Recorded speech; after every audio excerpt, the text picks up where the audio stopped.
Mesdames, Messieurs, bonsoir et bienvenue à une nouvelle édition de Direct. Aujourd'hui, plein de sujets à vous proposer. On va commencer par la Syrie et bien sûr les négociations qui groupent plusieurs parties syriennes à Astana depuis ce matin et qui va durer pendant 2 jours. Nous allons également parler des primaires de la gauche en France qui ont eu lieu hier et les résultats partiels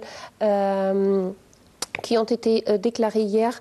Et puisqu'on parle maintenant d'un duel Hamon-Valls au second tour. Et notre sujet principal va porter sur les investissements en Égypte et comment promouvoir les investissements, surtout les investissements dans le domaine de l'énergie. Tout de suite, on va commencer par notre premier sujet, la Syrie. Le régime syrien et les délégations rebelles ont entamé à Astana, sous l'égide de la Russie, des pourparlers de paix.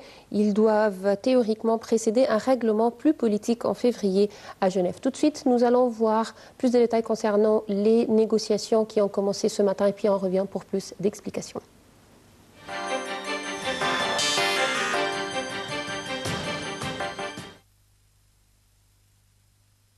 Face à face, mais sans armes, émissaires de Bachar el-Assad et représentants des rebelles ont entamé des pourparlers de paix pour la Syrie ce lundi à Astana, au Kazakhstan. La première séance a été ouverte par le ministre kazakh des Affaires étrangères, Kairat Abd Arkhamanov, devant les 2 délégations, rassemblées dans une même pièce autour d'une grande table circulaire. Ces pourparlers ne débutent pas de la meilleure façon. À la dernière minute, les rebelles ont annoncé le refus de négocier directement avec les émissaires de Damas. La première session des négociations ne sera pas en face-à-face, car le gouvernement n'a pas respecté jusqu'à présent ce à quoi il s'est engagé dans les accords du 30 décembre, instaurant un cessez-le-feu en Syrie, a indiqué Yahya al-Aridi, un de leurs porte-parole.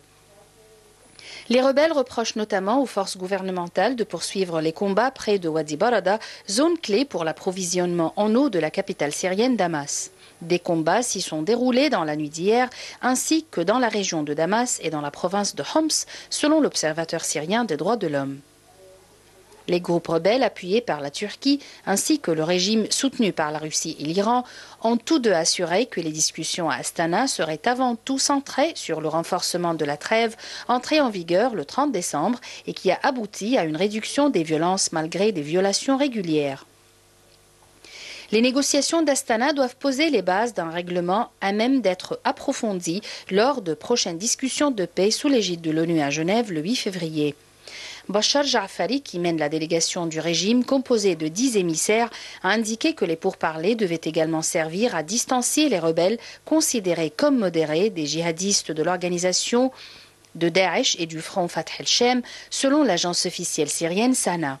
Ces discussions doivent durer au moins 2 jours. Les Occidentaux ont à Astana une présence à minima. Les États-Unis, la France et la Grande-Bretagne sont représentés par leurs ambassadeurs. L'Union européenne est également représentée.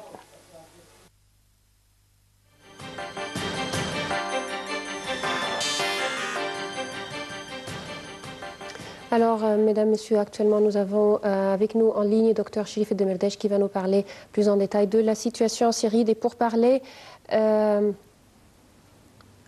Allô?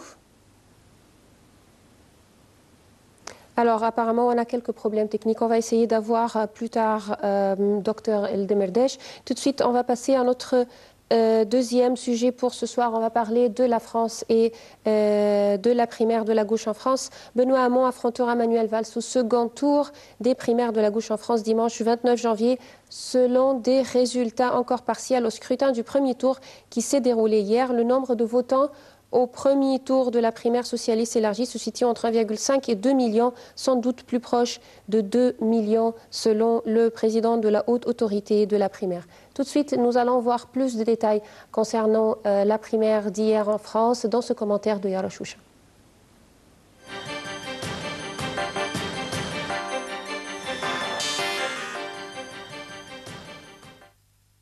Benoît Hamon et Manuel Valls se sont qualifiés pour le second tour de la primaire élargie du Parti socialiste, a annoncé hier soir Thomas Clay, président de la haute autorité de cette primaire.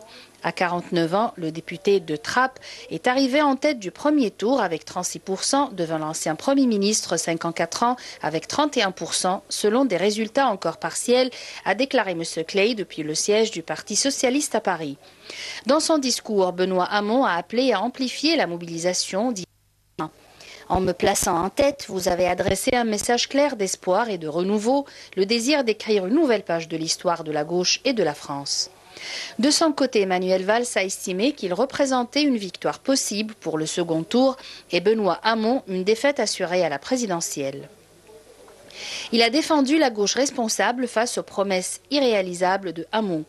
Vous avez le choix désormais, accepter ou refuser la défaite annoncée, accepter une gauche qui s'efface pour longtemps, comme cela est le cas dans un certain nombre de pays qui nous entourent, ou bien le refuser.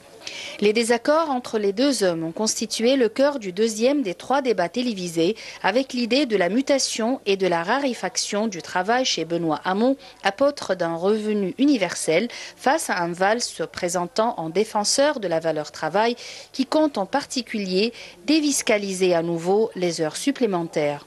Une fracture était également apparue sur 2 autres thèmes. La politique menée par le gouvernement de Manuel Valls pour répondre à la crise des migrants, pas à la hauteur des valeurs de la France, selon Benoît Hamon. Un débat télévisé entre les 2 finalistes, qui pourrait s'avérer décisif, sera organisé mercredi 25 janvier.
Et on va retourner encore une fois à la Syrie, au dossier syrien. Et pour cela, nous avons le plaisir d'avoir avec nous en ligne M. Khaled Abdelhafiz, qui est journaliste à Paris, en France. Alors bonsoir, est-ce que vous m'entendez bien?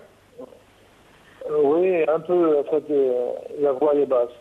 D'accord, alors, Monsieur Abdelhafiz, en fait, on parle aujourd'hui des négociations syriennes, intersyriennes, qui se déroulent à Cetana. Tout d'abord, comment vous voyez le fait de grouper les différentes parties syriennes sur une même table de négociation?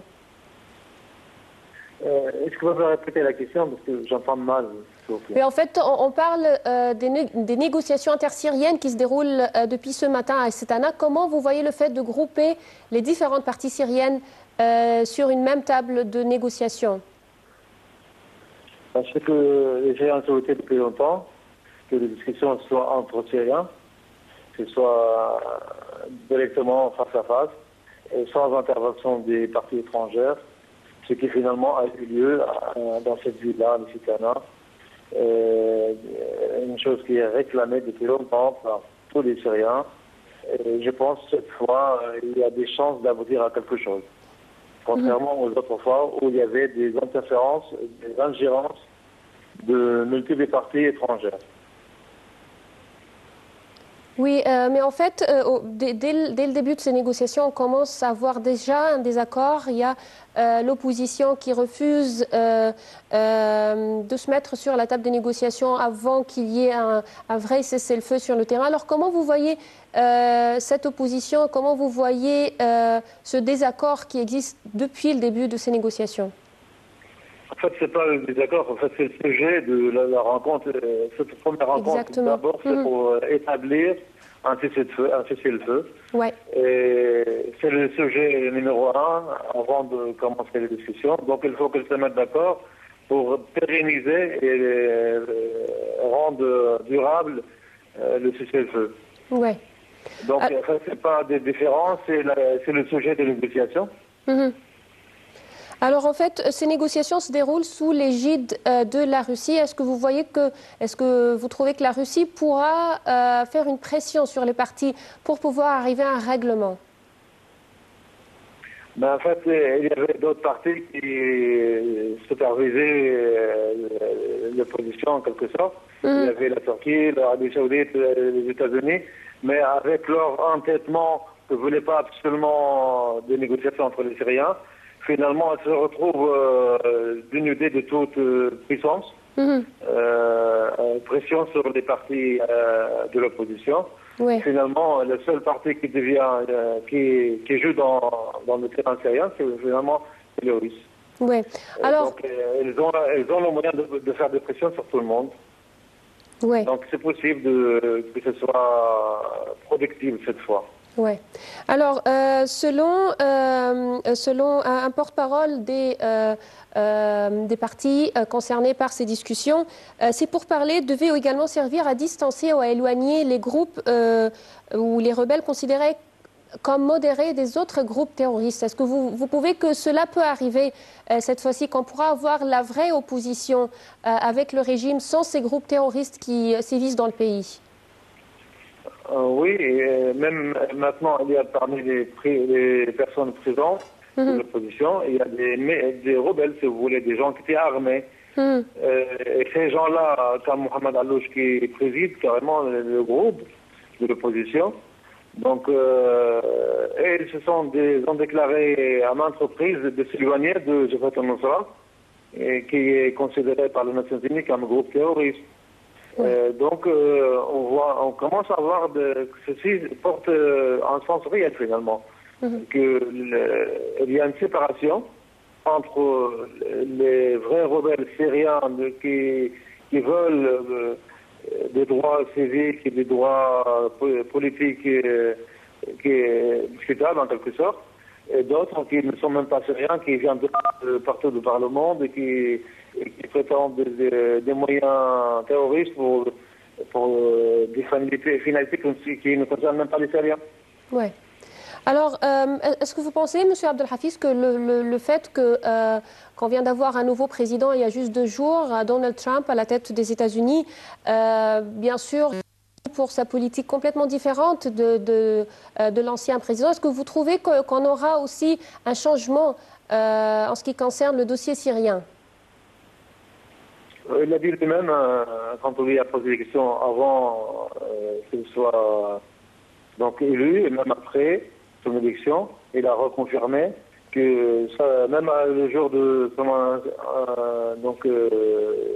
il est devenu président, donc il a déclaré de manière nette et claire que le premier but c'est de combattre les terroristes qui se déclarent mensongèrement de l'islam. Et qu'il va faire tout avec les puissances dans le terrain, comme des Russes, pour éradiquer complètement ces groupes terroristes. Donc, c'est un bon message pour moi. Ouais. Un bon message qui va avoir des réponses positives sur le terrain syrien. Oui. Alors, une dernière question concernant la Syrie. En fait, on parle de ces négociations en étant un dernier pas avant un règlement plus politique à Genève le mois prochain, puisqu'il y aura d'autres négociations aussi concernant la Syrie à Genève. Cette fois-ci, est-ce que vous pensez que d'ici jusqu'à février, on pourra avoir une solution définitive pour la crise syrienne? Avec ce qui se passe aujourd'hui à Sitana, avec l'arrivée de Trump, avec le recul de toutes les puissances qui appuyaient soi-disant la rebelle syrien, mais entre autres, elle appuyait même Jabhat al-Nusra, même Daesh. Donc, on voit très bien que un espoir commence à naître. Il y a l'heure d'espoir qui apparaît. Ouais. Moi, je suis optimiste que peut-être au courant de 2017, il y aura des avancées considérables dans cette crise-là, ouais. dans le sens de sa résolution. Alors, Monsieur Abdelhafiz, si vous permettez de passer au dossier français cette fois-ci, aux élections, aux primaires d'hier, en fait, on est parvenu à un duel à Montval en second tour, mais on a vu aussi qu'il y avait c'est-à-dire que Monsieur Hamon arrive même avant Monsieur Valls. Est-ce que ces résultats étaient attendus ou est-ce qu'il s'agit de résultats surprises pour le public français? Ben non, j'ai entendu. C'est vrai que c'est un Premier ministre sortant, mais la popularité de Valls n'est pas bonne. Donc on prévoyait déjà qu'il ne peut pas être le candidat de la gauche. Ouais. Donc c'était prévisible, surtout avec l'histoire d'une chiffre qu'il a eue dans la rue. Qui a eu beaucoup d'écho, comme quoi c'est les 60 millions de Français qui souhaitent faire cette gifle-là à M. Valls. Oui. Alors, on parle aussi d'une participation entre 1,5 et 2 millions. Est-ce que cela montre une forte mobilisation pour ces primaires ou au contraire une faible mobilisation? Mais toujours dans les primaires, il y a une faible mobilisation. Il n'y a pas... C'est toujours pas grand monde qui se mobilise pour les primaires. Mais ça, c'est pas un indicateur pour les vraies élections. On verra, hein, ça va venir. Mais dans tous les cas, les gens sont désintéressés de la politique parce que on change droite et gauche. Finalement, on a la même politique. Ouais. Avec le changement de Sarkozy à Hollande, finalement, il n'y a pas eu beaucoup de changements. Alors, Monsieur Khaled Abdelhafiz, je rappelle, vous êtes journaliste. Je vous remercie infiniment. Merci beaucoup. Mesdames, Messieurs, on va s'arrêter un tout petit peu avant de reprendre nos analyses en ce qui concerne nos 3 sujets pour ce soir. À tout de suite.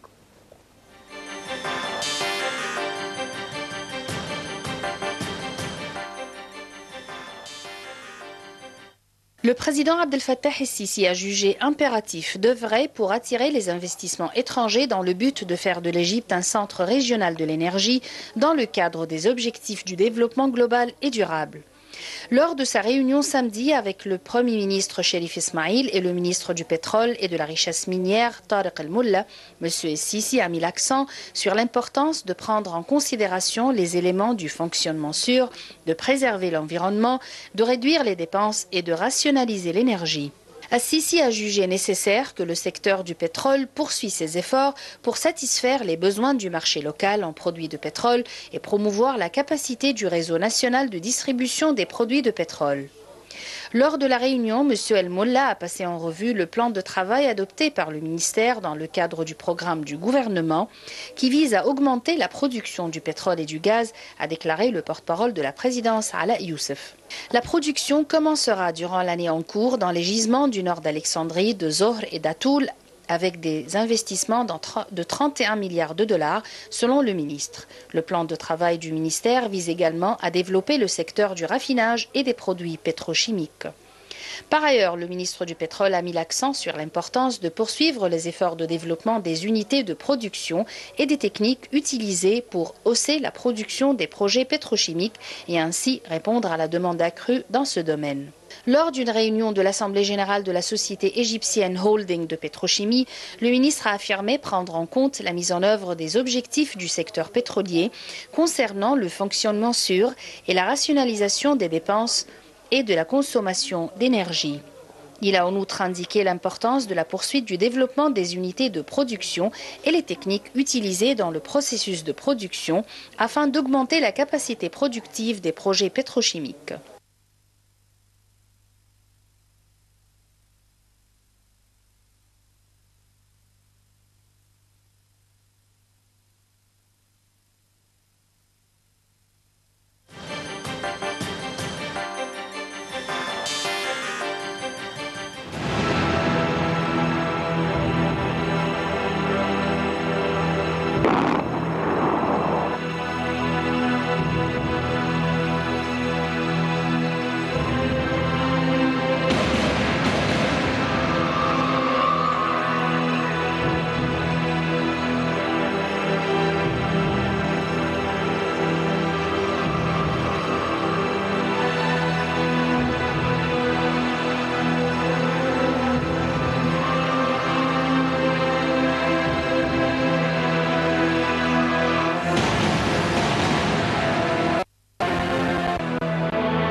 manquez pas, ça nous intéresse.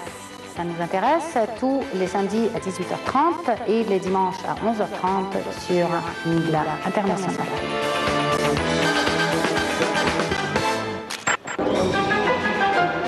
Suivez, ça nous intéresse aux horaires suivants sur Nile TV International.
Bien, Madame, Monsieur, en fait, c'était le président Abdel Fattah el-Sisi qui avait jugé samedi dernier impératif de vrai pour attirer les investissements étrangers dans le domaine de l'énergie, tout en prenant en considération les éléments du fonctionnement sûr, de préserver l'environnement, de réduire les dépenses et de rationaliser l'énergie. Pour plus de discussions concernant les investissements en Égypte, nous avons le plaisir d'avoir avec nous en ligne Dr Houda Yassaki, président de l'Association des femmes investisseurs arabes. Alors, bonsoir, docteur, est-ce que vous m'entendez bien?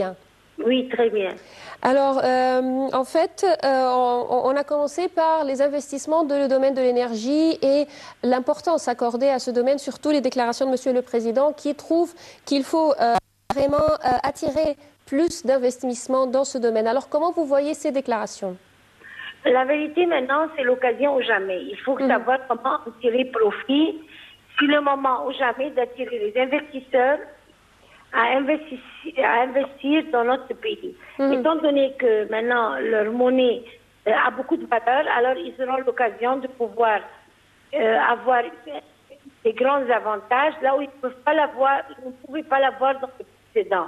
C'est une grande opportunité.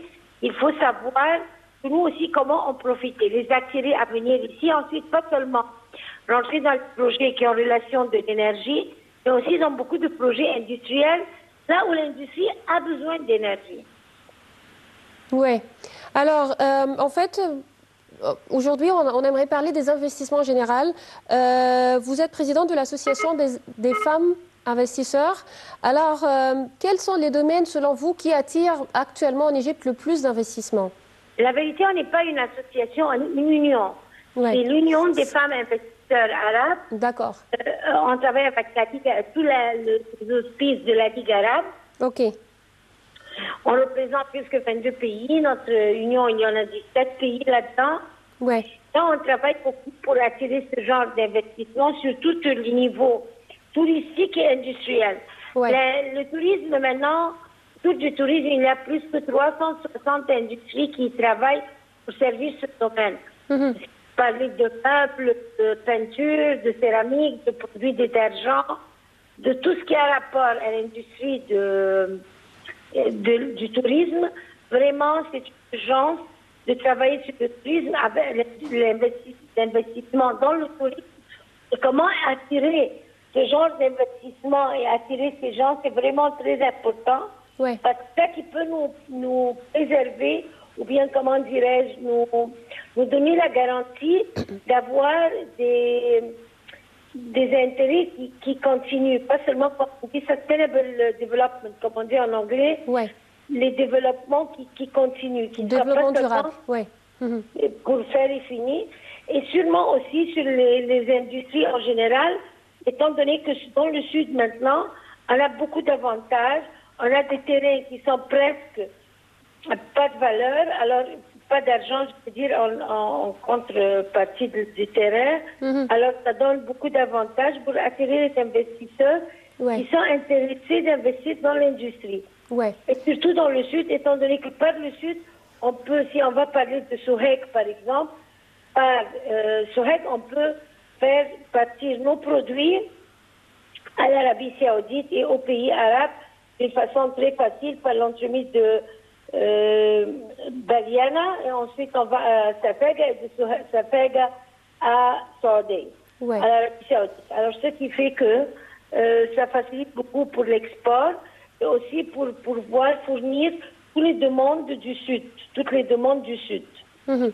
Alors c'est une grande opportunité. Ouais. Dans ce domaine, je trouve qu'ils sont très intéressants. Bien. Le tourisme et l'industrie. Oui, bien sûr. Alors, Madame Yassa, en fait, ce dernier temps, on n'arrête pas de parler de la loi unifiée sur les investissements. Alors, comment, selon vous, cette loi pourrait aider davantage à encourager les investisseurs étrangers à venir en Égypte? Si vraiment ça va s'appliquer et sortir, comme on dit, à la lumière, et ça va vraiment être appliqué, ça serait très intéressant et très encourageant aux investisseurs, D'accord. aux personnes qui veulent investir. Mais l'important, c'est que vraiment ça soit sérieux et que Madame la ministre tienne bien tout ce qu'elle a promis sur ce sujet-là. Oui. Alors, est-ce que ce dernier temps, vous voyez qu'on a eu plus d'investissements étrangers, plus d'investisseurs intéressés par l'Égypte? Sûrement, il y a beaucoup plus d'encouragement maintenant, Ouais. surtout que la valeur du dollar a haussé. Alors, c'est un avantage, c'est pas un désavantage. C'est un très grand avantage pour les investisseurs. Ouais. Alors, je pense que l'occasion, il faut bien savoir tirer profit là-dessus. Oui. Madame Houda Yassa, je rappelle, vous êtes présidente de l'Union des femmes investisseurs arabes. Je vous remercie infiniment. Merci beaucoup. Merci beaucoup. Merci à vous. Merci. Au revoir. Merci, au revoir.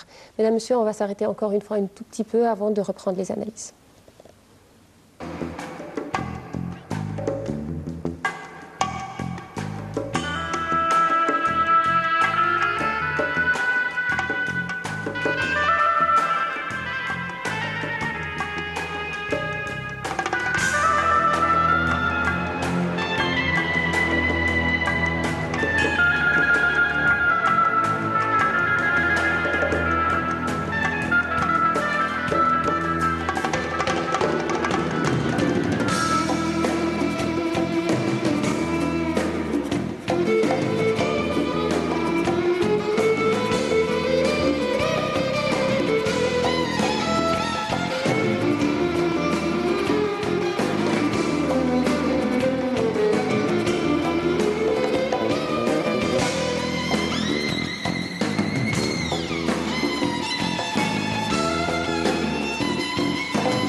Et on va continuer, mesdames, messieurs, nos analyses. Et nous avons avec nous en ligne. Allô? Oui. Allô, bonjour. Bonsoir, madame Passante. Bonsoir, madame.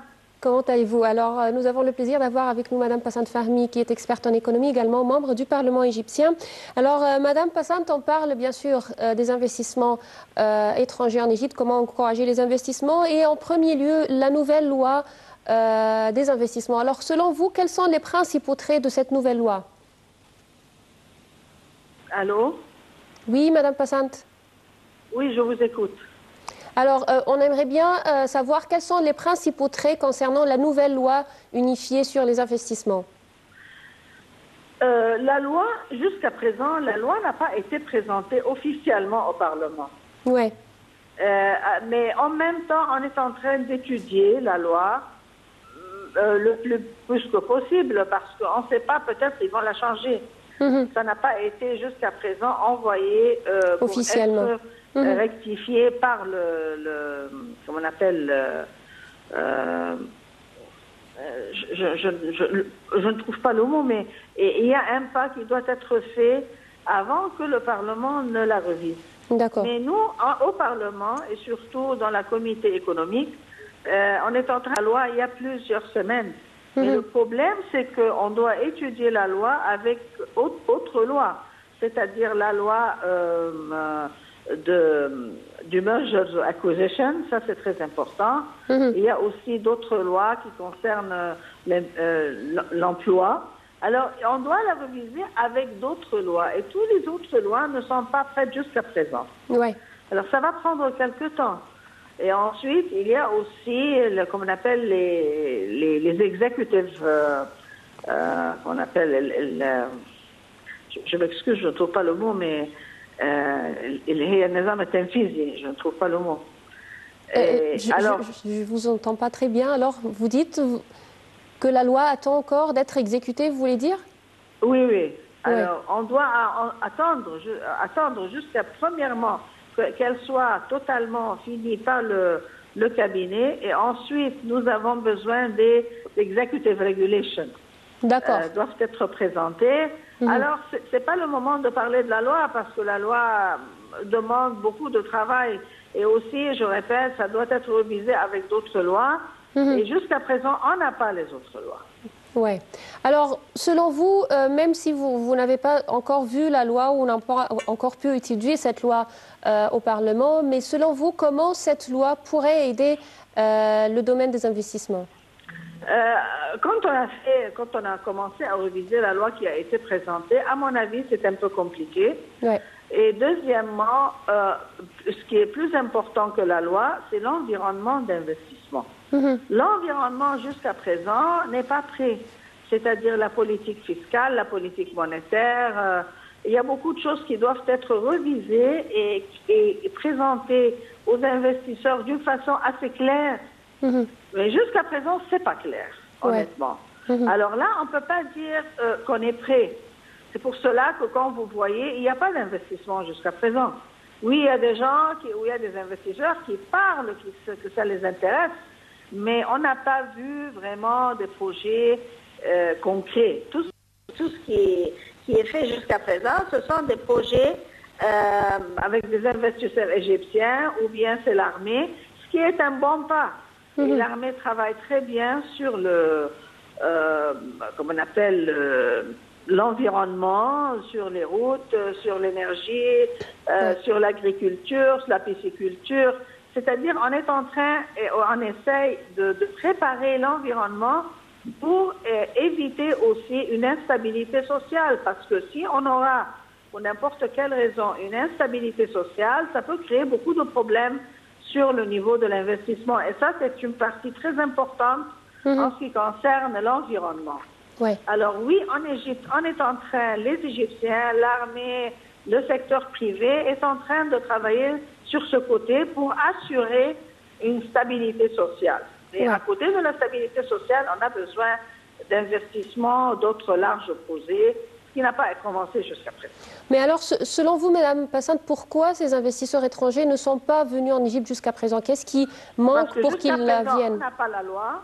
D'accord. Jusqu'à présent, la politique fiscale et monétaire n'est pas stable, n'est pas claire, n'est pas bien comprise. Et on a vu aussi à Davos, comme vous avez vu aussi, que l'Égypte a été classifiée malheureusement en ce qui concerne l'environnement d'investissement, une des pays, les 20 pays où l'investissement n'est pas vraiment recommandé. Alors ça, c'est très sérieux parce qu'on n'a pas jusqu'à présent exercé un effort pour faire ou pour assurer un environnement attirant. Et quand je parle d'environnement, je répète, c'est la stabilité sociale, c'est la stabilité politique. On est toujours attaqué par les terroristes. Il y a aussi la politique fiscale, la politique monétaire, il y a la loi de l'investissement, il y a aussi la loi de mergers and acquisitions. Il y a beaucoup de choses. Oui. On a un long travail à faire. C'est pour cela qu'on commence, nous les Égyptiens, avec l'armée, avec le secteur privé, avec aussi le secteur public, ça peut vraiment aider à faire une stabilisation dans le pays. Oui. Alors, Madame Passante, dans ses son dernier discours ou sa dernière déclaration, Monsieur le Président a parlé de l'importance d'investir ou d'avoir des investissements dans le domaine de l'énergie. Alors, comment vous voyez le futur de ce domaine ici en Égypte?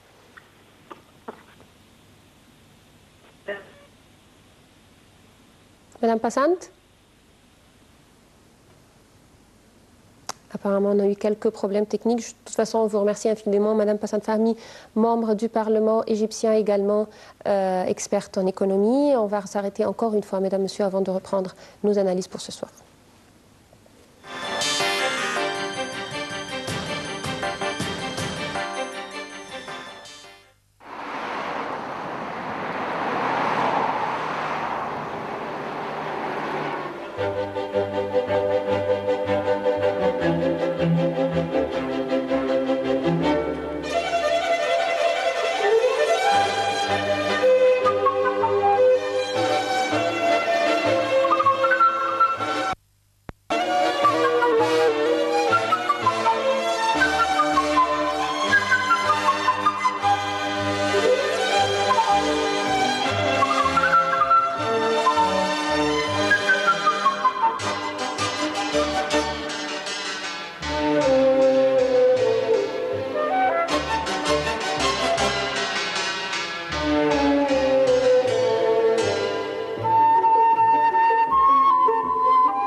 Ne manquez pas, ça nous intéresse.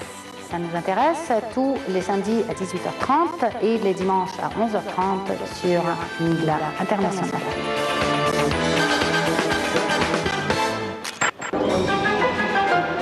Suivez, ça nous intéresse aux horaires suivants sur Nile TV International.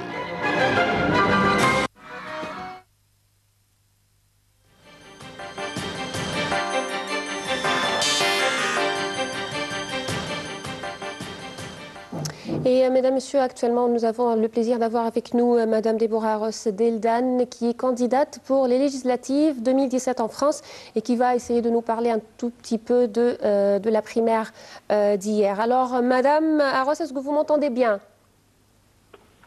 Madame Aros, bonsoir. Oui, bonsoir. Alors, en fait, au début de cette édition, on parlait de la primaire d'hier et des résultats, le fait qu'on aura encore fois un duel entre M. Hamon et M. Valls. Alors, comment vous avez vu, comment vous voyez les résultats de la primaire d'hier? D'abord, Hamon est passé avec 36% des voix, Valls presque 32% et en troisième vote, ça a été Montebourg, qui a l'intention justement de donner ses voix à Hamon. Ça a été un vote sanction par rapport à la gauche du gouvernement. Ouais. Hamon, on peut dire qu'en France, il est considéré un peu comme la gauche irréaliste, la gauche qui n'est pas vraiment en contact avec le public. C'est plutôt Manuel Valls qui, lui, on pourrait dire, est une gauche de terrain, une gauche avec un aspect sécuritaire qui a été sanctionnée dans ce vote. Ouais. Maintenant, à l'heure actuelle, on peut dire qu'en France, ça a été aussi un vote pour montrer, non pour montrer qui sera président en France, mais plutôt pour montrer un désir de changement. Ouais. Alors, il y a plusieurs points de désaccord entre les deux candidats, entre et M. Valls également. Alors, selon vous, quels sont les principaux désaccords entre les deux, en ce qui concerne, bien sûr, la politique française? Ça serait au niveau de la politique sociale. Ouais. Avec le revenu universel qui est considéré comme quelque chose de totalement irréalisable, qui représente à lui seul tout le montant que représente le gouvernement. Ouais. Manuel Valls est plus dans une politique réaliste, une politique qui voudrait mettre en avant une certaine réalité de terrain, qui n'est pas forcément appréciée des Français, parce que ça serait aussi une politique de restriction, face à une politique, on va dire, un peu plus poétique que Hamon voudrait mettre en avant, mais qui, à l'heure d'aujourd'hui, n'est pas réalisable. Ouais. Ouais. Alors, je crois que les deux candidats également avaient des points, avaient des avis complètement divergents, ce qui concerne la crise des migrants également. Oui, en effet. Il y a des points de divergence assez importants. De nouveau, Manuel Valls, qui lui fait partie du gouvernement, n'est pas contre les migrants. Mais évidemment, il se passe une période de restriction assez difficile en France. Nous vivons quand même une période de crise où les sans-abri n'arrivent pas à trouver des refuges et des endroits, tandis que Hamon est encore une fois dans cet aspect d'idéalisation de la gauche, qui d'ailleurs a perdu finalement son sens, qui est un peu dans le rêve et l'imaginaire, à vouloir sauver tout le monde alors que les bateaux sont noirs. Oui. Ouais. Alors, en fait, quand on parle aussi de la mobilisation, est-ce que vous voyez qu'il y avait une forte mobilisation hier des Français pour cette primaire? On ne peut pas dire qu'il y a une forte mobilisation, mais une mobilisation conséquente. Et ce qui est aussi intéressant, c'est de voir qu'à l'heure actuelle, Fillon serait, on va dire, de l'extrême droite. Quand je dis extrême droite, c'est-à-dire avec une droite vraiment avec des idées fortes de sécurité, et Hamon qui, lui, est extrême gauche, avec justement toute cette poésie de cette gauche qui est là, humaniste, universaliste. Il y a, on peut dire, à l'heure actuelle, une grande fusion au niveau de la communauté. Et le vote d'hier n'est pas le vote, je le répète, final. Ouais. C'est plutôt une manière de la part des Français de montrer un désir, montrer qu'à l'heure actuelle, ils en ont marre de la politique actuelle et qu'ils ne savent plus vraiment à quel sens se vouer. Ouais.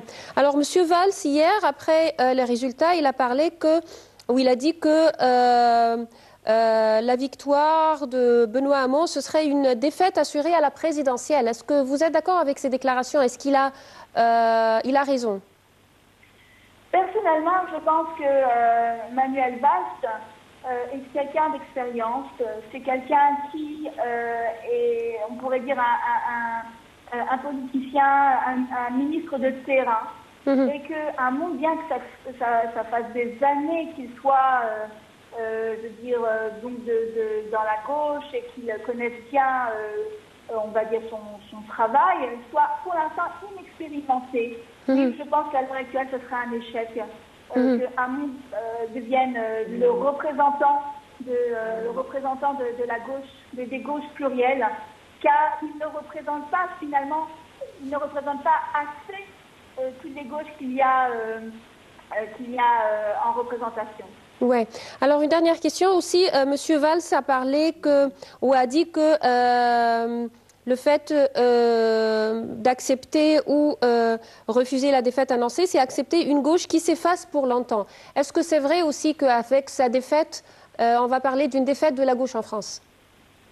Écoutez, on peut même parler plus qu'une défaite de la gauche en France. On peut parler d'une pathologie de la gauche en France. À l'heure actuelle, la France, d'ailleurs, citerait un des magazines que vous pouvez voir dans les kiosques ici.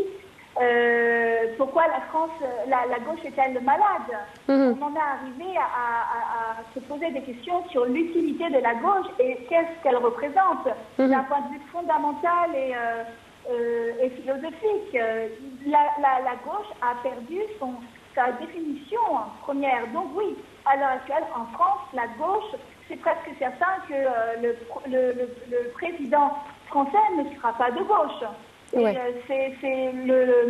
Si M. Hollande a décidé de ne pas se représenter, c'est qu'il savait pertinemment qu'il ne serait pas réélu. Ouais.